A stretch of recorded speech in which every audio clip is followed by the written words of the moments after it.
So, guess who just finished another book last night?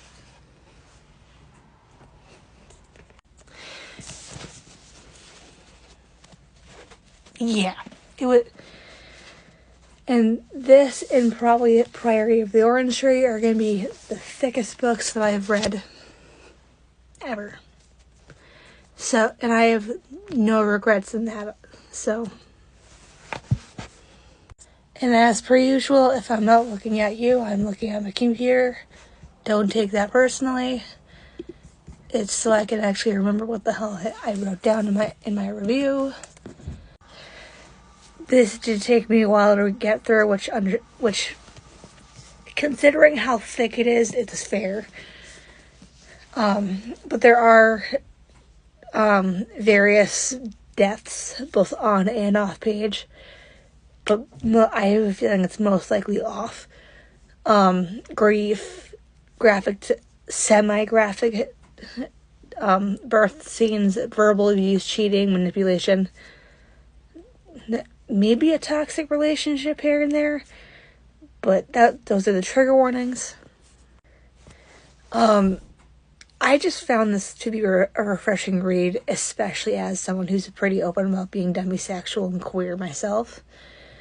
So it was nice to read a queer book, like a book within a fantasy universe that has so much queer representation in it. Even if I didn't necessarily care about one of the relationships, which I'll go into that later. I loved Dumas and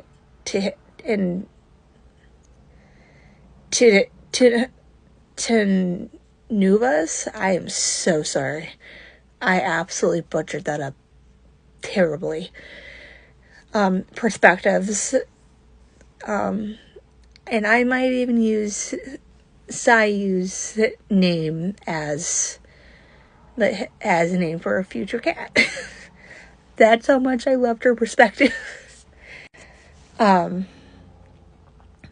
I admittedly mostly use this as to read as an audiobook. And if you're like me and you love a full cast audio, this is the book for you, because there is a full perspectives, because there's, especially with how many perspectives there are in it, it makes sense that there would be, it would make sense that it would be a full cast, which I don't think that there's going to be an audiobook for Priory, but if that were the case, I would listen to the audiobook with it being a full cast.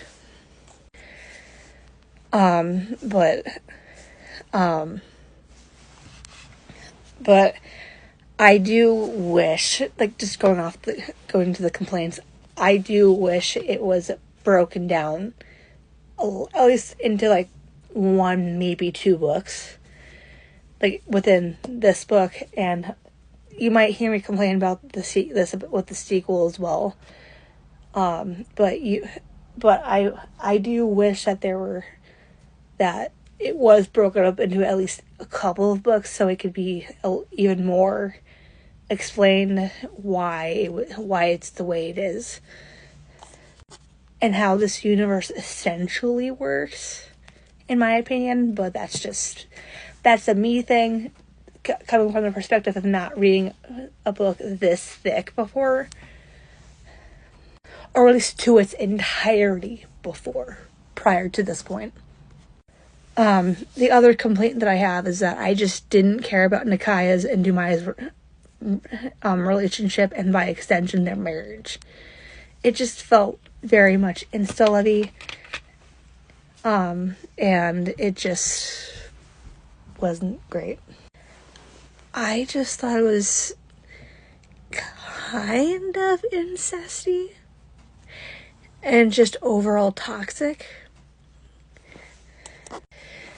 Of course, they were most likely just trauma bonding, but I think they were cousins, if I'm getting my family connections correct within this world, at least.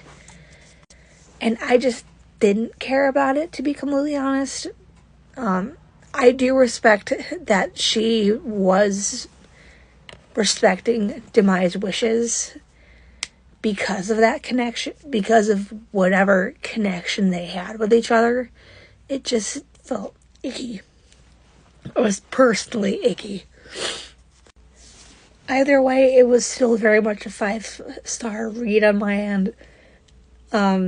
It was absolutely worth the